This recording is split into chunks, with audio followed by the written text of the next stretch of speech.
Então, eu queria começar lendo essa frase com vocês, certo? Profecia é história antecipada e resumida. História é profecia cumprida e expandida, certo? Meus irmãos, se fosse perguntar para vocês em qual dessas duas frases nós nos encaixamos, na profecia é uma história antecipada e resumida, ou a história é profecia cumprida e expandida? Você acha que está em qual momento dessas frases aí? A primeira ou a segunda? A primeira? É? Na segunda? Nas duas? Nas duas. Mas, pode ter certeza que essa segunda frase é muito importante. História é profecia cumprida e expandida. Sabe por quê? Porque eu e você temos o privilégio de estarmos vivos no ano de 2023. Ou seja, desde o começo do mundo para cá, muita história já aconteceu. Você concorda? Já teve muita história. Então, se você parar para estudar a história, é algo interessante. Porque se você parar para estudar a história universal, você vai ver que muita coisa que aconteceu tinha sido profetizada. Mas repita, a profecia é algo muito resumido. Mas quando a história acontece e aconteceu, a gente tem uma riqueza de detalhes e percebe como a profecia foi cumprida milimetricamente. Tá certo? Nós iremos ver aqui alguns relatos históricos para você ter certeza que Deus está no controle da história desse mundo. Amém? Amém. Então esse é um motivo para a gente não ter medo, para a gente ter alegria e saber que o Senhor conhece o futuro. Por favor, Samuel, passa o próximo aí. Você consegue passar o próximo? Pronto, vai ser assim, certo? Diz assim, ó: somente a voz da onisciência poderia contar o que está escondido no obscuro futuro, que para o homem é tão impenetrável quanto as mansões dos mortos. Ou seja, quem é que pode adivinhar o futuro? Quem é que pode prever o futuro se não for Deus? E Deus consegue prever o futuro porque Ele é onisciente. Somente Deus pode dizer o que vai acontecer daqui a um ano. É um registro fidedigno do que iria acontecer através das profecias e de alguns relatos históricos que aconteceram. Tá certo? Está conseguindo abrir o PowerPoint, né? Está tentando? Vamos lá. Outro verso, por favor, Samuel. Outro verso fala assim, ó: mas vós, irmãos, não estáis em trevas, para que esse dia, como ladrão, vos apanhe de surpresa, porquanto vós todos sois filhos da luz e filhos do dia. Então nós não estamos em trevas com relação aos acontecimentos, porque nós temos a palavra de Deus. Diga amém. Amém. Eu e você temos conhecimento do momento que estamos vivendo e do que passou, porque nós não estamos em trevas, nós somos filhos da luz, não é isso? Pode passar.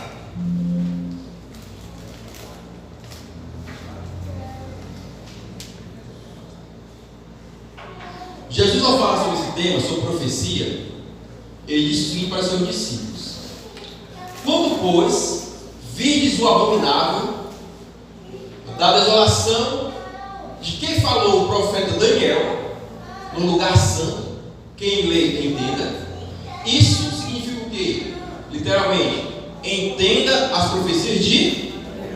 Então, Jesus nos aconselhou a estudar as profecias de Daniel, porque ele sabia que as profecias de Daniel nos apontavam para algo no futuro. Por que eu falo que nós somos privilegiados, meus irmãos? Porque nós já temos o relato histórico da profecia de Daniel. E nós, ao observarmos a história do mundo, a gente vê que as profecias de Daniel se cumpriram. Quem viveu antes da história acontecer, tinha dificuldade. Mas nós somos testemunhos oculares. Por quê? Porque se você pegar uma enciclopédia, no Google, num livro de história, você vai entender a história de Daniel na história do mundo. Tá certo? Pode passar. Vamos entender um pouquinho sobre as profecias de Daniel. Então eu disse: meu Senhor, qual será o fim dessas coisas? Ele respondeu: vai, Daniel, porque estas palavras estão encerradas e seladas para que tempo? O tempo do fim. Será que é o nosso tempo, o tempo do fim? Os perversos procederão, né? Perversamente, e nenhum deles entenderá, mas os sábios entenderão. Quem entenderá as profecias? Os sábios, não é? Pode passar.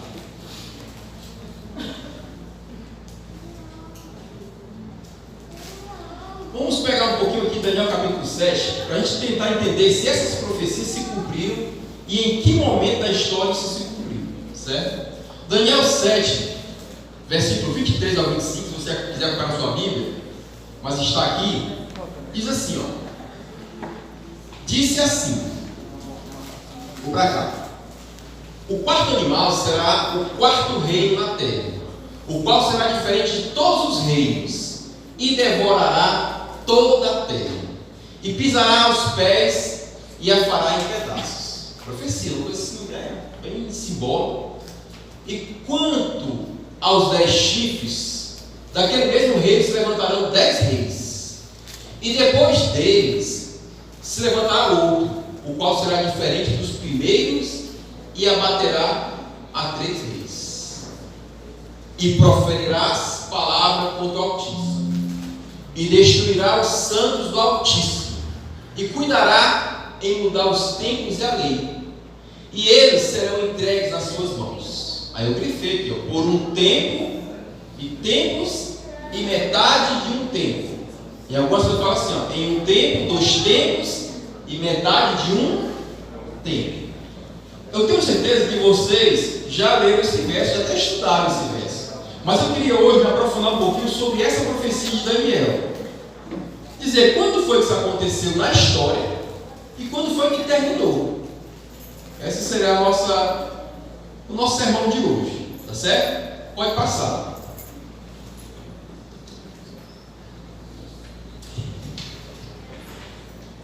Em Daniel, versículo 12, capítulo 12, versículo 7, fala assim, ó: e eu vi um homem vestido de linho, que estava sobre as águas do rio, o qual levantou ao céu a sua mão direita e a sua mão esquerda, e jurou por aquele que vive eternamente, que isso seria por um tempos, né, e metade do tempo. E quando tiverem acabado de espalhar o poder do povo santo, todas essas coisas serão cumpridas. Então são 2 versos, Daniel 7 e Daniel 12, que está falando da mesma coisa, de um tempo que iria acontecer algo. Mas o que iria acontecer, meus irmãos? Aqui fala que proferirás palavra contra o Altíssimo. Isso de um poder político religioso que iria, de fato, blasfemar contra o nome de Deus, iria perseguir os santos de Deus. Isso aconteceu, meus irmãos, por volta do 5º século da era cristã. Você pode passar o slide, viu? Na época, o imperador era chamado Justiniano, certo? E Justiniano tornou-se em 527, certo? Foi o imperador. Os seus ideais políticos e eclesiásticos foram restaurar o Império Romano ao redor do Mediterrâneo Ocidental e restabelecer uma igreja cristã. O primeiro alvo postulava a reconquista do Ocidente, do Mediterrâneo, e o segundo era a erradicação das heresias no Egito e na Síria. Veja bem, esse texto eu não peguei do livro da Irmã White, eu peguei de relatos históricos que estão na internet. Então veja, o Justiniano, ele era o imperador, só que ele era um imperador muito conservador. E ele era muito católico, certo? Muito católico. E esse imperador, ele teve a seguinte ideia: era restabelecer a unidade da igreja, que estava um pouco se perdendo, tinha algumas pessoas que eram consideradas hereges, e conquistar ali no Mediterrâneo, parte do Egito da Síria. Então ele fez muitos esforços para conseguir isso. Como ele era um conservador, e nessa época a gente sabe que a coisa não era brincadeira, meus irmãos, né? Como hoje a gente tem os direitos humanos, né? Mas esse homem usou de muita força para impor isso, para impor que as pessoas seguissem a igreja cristã, no caso, na época, a igreja católica. Ele usou todo o seu poder como rei e ele lutou para que isso acontecesse. E ele mandou uma carta para o Papa na época. E a carta dizia o seguinte, vamos lá. De Justiniano para o Papa João II. Olha o que ele falou para o Papa. Pois não permitimos que nada que diga a respeito à condição da igreja, embora que cause as dificuldades, seja claro e livre de dúvida, seja discutido sem que ser trazido ao conhecimento da vossa santidade, porque vós sois a cabeça de todas as santas igrejas, pois nós nos empenharemos de todas as formas, como já mencionado, para aumentar a honra e a autoridade da vossa sé. Meus irmãos, quem mandava nos impérios? Os reis mandavam nos impérios. O rei era o cabeça. O rei era o cabeça primeiro. Em segundo lugar, havia a igreja. A segunda palavra era da igreja. Primeiro os reis, segundo a igreja. Sabe o que foi que o Justiniano fez? No ano 538, ele deu toda a autoridade à igreja. Inverteu. Quem é que tinha mais poder no país? A igreja. Em segundo lugar, o rei. Até Justiniano, repito, o rei era primeiro, a igreja vinha em segundo lugar. Depois de Justiniano, a igreja em primeiro lugar, o rei em segundo, o restante em terceiro. Só que, imagina, chegasse alguém aqui no Brasil e dissesse, olha, quem vai mandar no Brasil é a igreja adventista. A partir de hoje, a igreja adventista é a primeira igreja que vai mandar em tudo. Qualquer decisão que a igreja tomar, o povo brasileiro tem que acatar. Vocês acham que o povo vai bater palma? Muito bem, adventista, obrigado. Vai ser assim? E se chegasse, olha, quem vai mandar no Brasil é a igreja católica. A partir de hoje, quem dita as ordens do Brasil, em primeiro lugar, são os padres, o Papa, em terceiro lugar, o presidente, os ministros. O povo ia aplaudir? Sim ou não? Não. Não, pessoal. O Brasil tem muita gente que discorda. Você concorda? Você aplaude? Eu não aplaudi isso. Quer dizer, se qualquer religião que fosse imposta nesse país que a gente vive hoje, alguém achava. Alguém achava ruim ou não? Sim. Nós vivemos num país laico. As pessoas vivem a religião que querem. Só que nessa época aqui, vocês acham que o povo, todo mundo ficou feliz, ó, Justiniano, muito obrigado. Você agora deixou que a igreja domine tudo. Parabéns, que coisa boa, foi assim? Não, meus irmãos. Nessa época as pessoas ficaram revoltadas. Porque tinha gente naquela época já que não concordava com a igreja. E por isso Justiniano ele vai agora reforçar a igreja, dizendo, olha, a igreja é o poder máximo. Quem for contra vai o quê? Vai ser preso. Quem for contra vai ser morto. Quem for contra a igreja vai pagar um preço muito alto. E tinha pessoas ali contra isso. Contra. Pagaram o preço. Foi o que ele fez. Mandou fechar as escolas. Não podia ter escola de filosofia diferente da igreja. Ele mandou fechar alguns templos que não eram católicos. Roubou os templos no caso romanos, e converteu em igrejas católicas. Então ele fez uma coisa forçada, violenta. Isso é muito violento. Mas a profecia começa a se cumprir. Sabe por quê? Apocalipse passa aí 12:6. As pessoas que não concordavam com isso, Deus já tinha profetizado, através de João, Apocalipse, o seguinte: e a mulher fugiu para o deserto, onde já tinha lugar preparado por Deus, para que ali fosse alimentada durante o quê? 1260 dias, que corresponde o quê? A um tempo, tempos e metade de um tempo. O ano babilônico, pessoal, tem 360 dias. O ano judaico tem 357 dias. O nosso ano aqui é 365, né? Mas no ano babilônico é 360. Se você pegar um ano, que é 360, e somar mais 2 anos, e são 2 vezes 360, e somar mais a metade de um ano, adivinha quanto é que dá? 1260. Não é coincidência, a história aconteceu. Em 538, Justiniano assinou um decreto dando total poderes à igreja. E a igreja, então, aqueles que não concordaram, tiveram que fugir para o deserto. Meus irmãos, são 1260 anos de uma igreja escondida no deserto. Uma igreja sofrida, uma igreja perseguida, porque se aparecesse ia ser morta. Mas muitas gerações passaram por essa igreja. Foram 1260 anos. E agora eu quero fazer uma pergunta. A igreja recebeu o poder total. Não tinha obstáculo. Era muito poderosa, tinha muito dinheiro, tinha política, tinha os reis. Foi ficando fortalecida cada vez mais. Quem fosse contra ela era morto. A igreja crescendo. A pergunta que eu te faço é a seguinte: será que deu certo isso? Será que essa igreja cumpriu o papel? Não. Esse período, pessoal, é conhecido na história como período das trevas.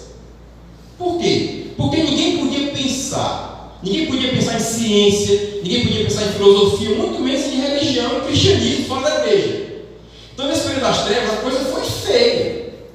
Gente morreu porque professava sua fé. As pessoas eram mortas por conta disso. Foi um período escuro da humanidade. Só que o tempo passou, né? Passou os 1260 anos. Eu te pergunto, no final desse tempo, desse 1260 anos, como é que você acha que estava a fé das pessoas em relação ao cristianismo? Estava bem o cristianismo? Sim ou não? Estava muito ruim. Eram poucas pessoas que tinham conseguido fugir do deserto, mas a maioria das pessoas que faziam parte desse sistema não conheciam a Bíblia. Não conheciam a Bíblia. Não tinham acesso à palavra de Deus. E essas pessoas que tomaram de conta do poder ficaram pobres ou ricas? O que vocês acham? Muito ricas. Muito ricas. Agora aqui, por exemplo, nós estamos vendo que o Brasil é um país de desigualdade social, né? Você acha que nessa época que tinha desigualdade social, tinha um pequeno povo que era muito rico, tinha ali os puxa-saco deles, né? Mas a maioria era pobre, era explorada, era maltratada. Eu pergunto, num ambiente desse, as pessoas ficam revoltadas ou não ficam? Ficam ou não ficam?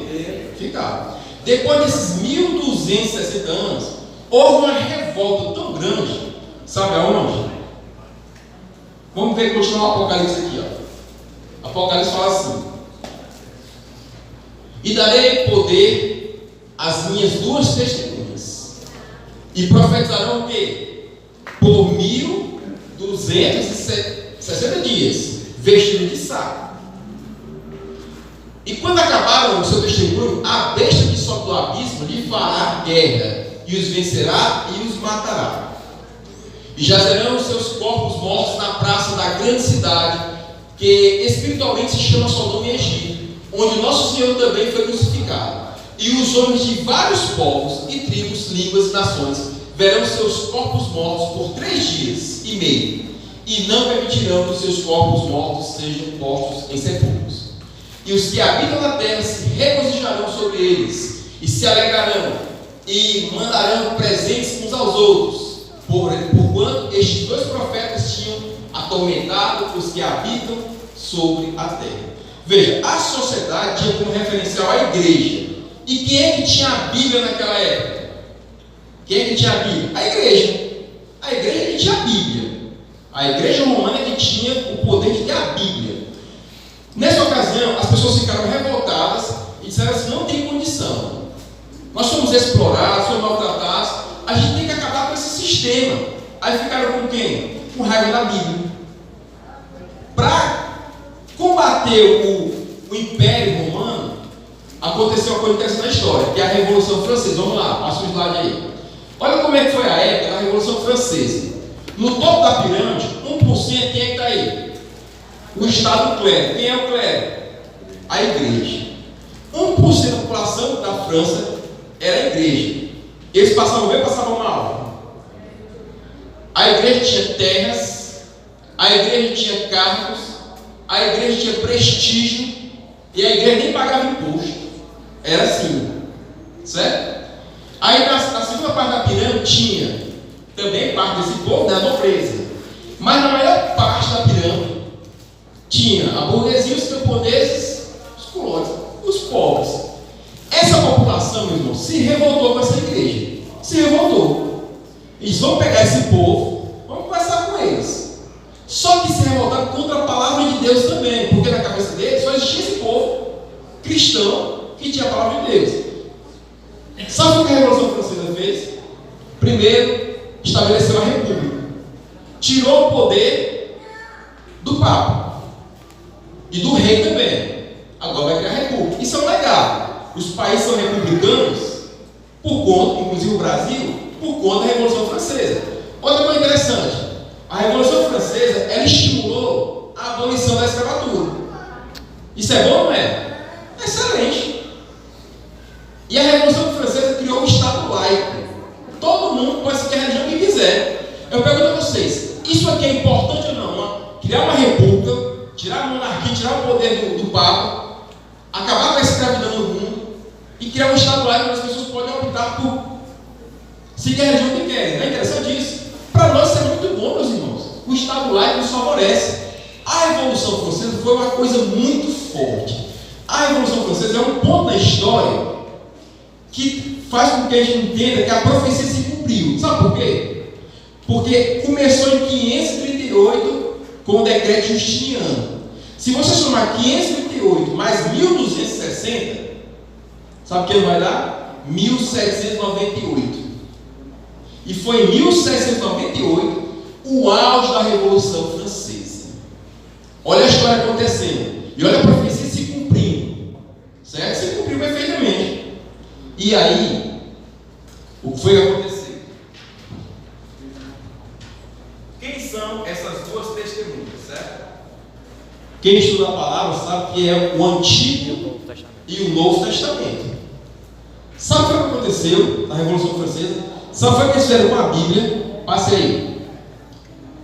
Na Revolução Francesa, grandes esforços foram empregados na tentativa de destruir a Bíblia, a religião e todos os que se atravessassem atrevessem a defendê-la, declarando guerra à monarquia e ao sacerdócio. A Revolução Francesa transformou-se numa luta para exterminar o quê? Tanto Deus como a Bíblia.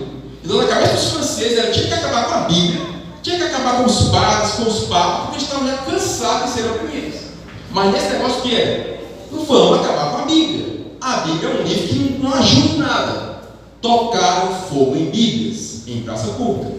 E lá a profecia de Apocalipse fala que tinha duas testemunhas que foram levadas para a praça e foram mortas. Eu pergunto a vocês, será que essa profecia se cumpriu ou não? Sim ou não? Cumpriu, né? Só que a profecia, ela continua falando o quê?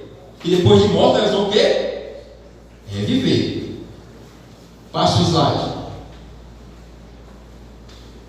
Olha só como era a época, a blasfêmia.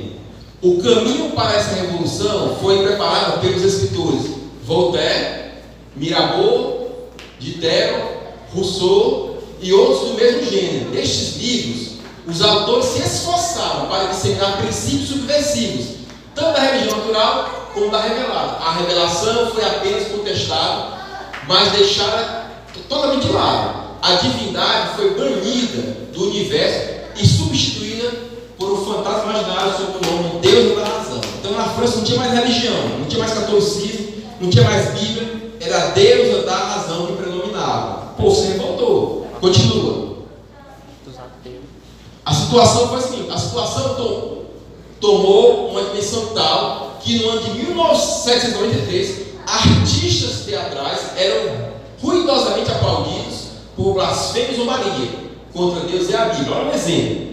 O comediante Monet, dentro de uma igreja católica, na igreja de Saint-Rocher, em Paris, alcançou as alturas da impiedade. Foi o que ele falou nessa igreja. Ele fez uma igreja num teatro. Ele falou assim: ó, Deus, disse ele, se existe, vingues o teu nome ofendido, dou-te desafio.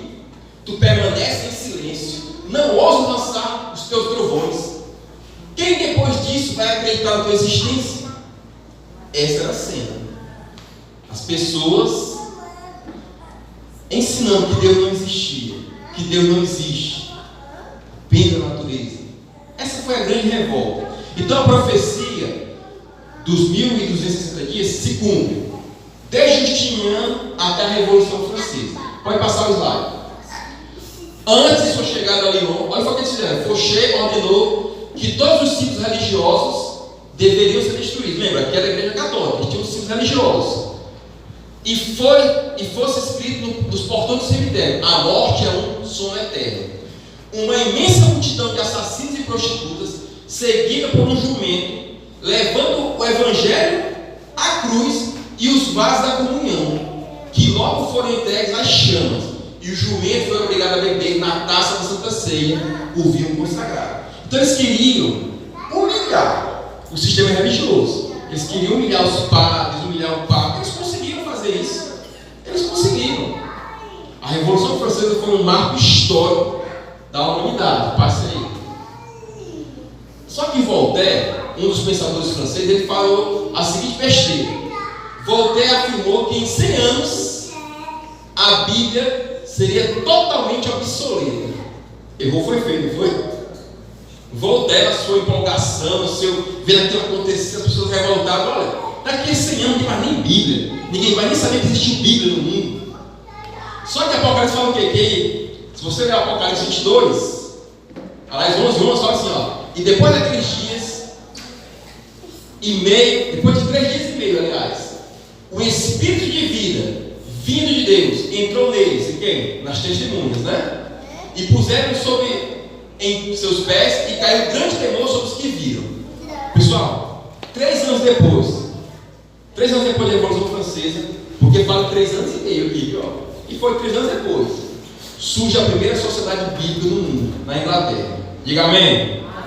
Depois eu podia contar como é que surgiu essa sociedade. Interessante, por causa de uma menina de 15 anos de idade, ela conseguiu que essa sociedade fosse organizada. O Guinness Book cita que cerca de 5 bilhões de cópias da Bíblia foram distribuídas no século XIX.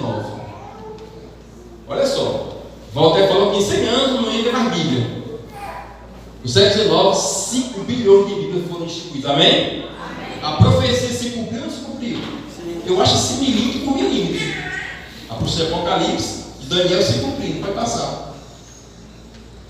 Em 1798, o exército francês, sob o comando de General Cartier, derrubou o governo papal em Roma, cumprindo sem saber algumas profecias, né? Qual delas?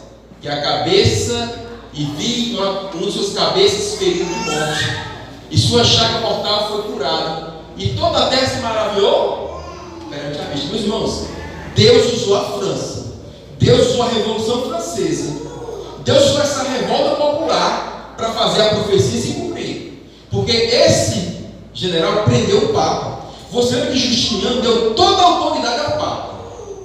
O Papa estava acima de tudo, a igreja acima de tudo. E de repente, depois de 1200 anos, o Papa é preso. Que ferida mortal. A profecia se cumpre milimetricamente. Pode passar. E outra coisa que os franceses também deixaram de legado, nessa ocasião também, é que eles duvidavam da Bíblia. Eles olham, a Bíblia não é real, a Bíblia é mentira. Quem é que prova que a Bíblia foi escrita? Aí os franceses foram para o Egito. Napoleão Bonaparte levou o exército para o Egito para tentar dominar o Egito. Olha o que eles encontram lá. A chamada Pedra Roseta. E nessa Pedra Roseta tem uns escritos da língua egípcia. E dentro dessa Pedra Roseta prova uma coisa que a Bíblia fala, que é a existência do povo hitita. A Bíblia fala assim: como nessa pedra estava escrito isso. Aí os franceses ficaram agora todos admirados. Eles tiveram que voltar a reconhecer que a Bíblia é um livro verdadeiro, porque eles têm esse documento egípcio. Olha a contribuição da França, eu acho interessante isso. Como é que eles contribuíram tanto para a profecia se cumprir? Eles conseguiram prender o Papa e ainda conseguiram achar esse documento histórico que hoje prova que realmente os relatos de Moisés do Antigo Testamento eles são verdadeiros. Pode passar. Lá em 2 Crônicas, meus irmãos, fala assim: 2 Crônicas 20:20. E pela manhã cedo se levantaram,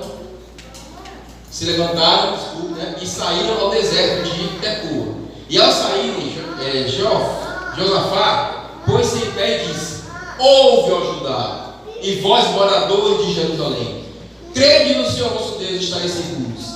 Credes nos seus profetas e prosperareis. Meus irmãos, eu digo que nós somos privilegiados porque nós já vimos a profecia se cumprir, ou não? Mas algumas profecias ainda vão se cumprir. Se ainda não se cumprir, peguemos esse verso para nós. Olha, igreja adventista e moradores aqui do Crato, crede no Senhor vosso Deus e estareis seguros. Crede nos seus profetas e prosperareis. Amém? Nós temos profetas? O que vocês acham? Temos, irmãos. Nós temos profetas. Essa é a questão. E nós não valorizamos a profecia. Irou-se o dragão contra a mulher e foi fazer guerra contra o restante de sua descendência. Os que guardam os mandamentos de Deus têm os testemunhos de Jesus. E qual é o testemunho de Jesus? O Espírito da profecia. Apocalipse 19:10. Nós temos o Espírito da profecia. Mas se nós não confiarmos, nós não estaremos seguros. Nós não vamos prosperar. Pode passar. Meu povo perece o quê? Por falta de conhecimento. Deixa eu perguntar para vocês. Nós temos conhecimento? Nós temos onde buscar conhecimento? Sim. Jesus, quando ele ressuscitou, ele tinha 2 discípulos caminhando numa estrada, e os discípulos estavam contando uma história, um para o outro, estavam tristes pelo acontecimento da morte de Cristo. Para eles era o fim, não tinha mais volta. E Jesus se aproxima deles e pergunta: o que vocês estão conversando? Aí eles falam assim: você não soube que Jesus de Nazaré morreu e foi ressuscitado? Não, morreu, aliás, não sabe da ressurreição. Aí Jesus, ao ouvir, falou isso para eles: pode passar. Eles estavam tristes, né? Ele falou assim: e lhes disse: ó nécios e tardos de coração para crer tudo o que os profetas disseram.